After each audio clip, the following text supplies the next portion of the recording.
ako'y, kung ang aking pananawagan ay hindi pakinggan ng ating Pangulo, ako naman ay maghanap rin ng ibang source ng makakabigay sa akin ng suporta.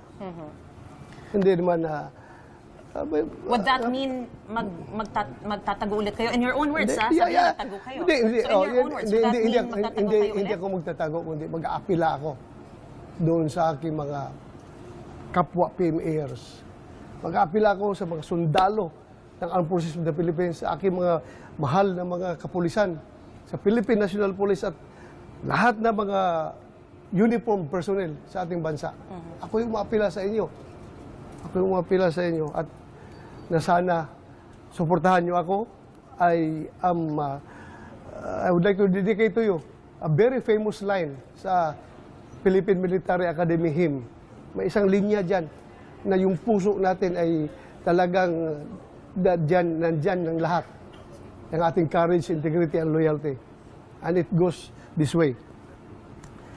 When bells for us are rung and our last stops is sung, let generations see our country free.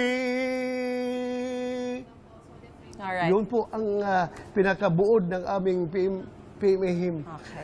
Lahat kami ay ayaw magpa-oppress sa mga dayuhan. Alright.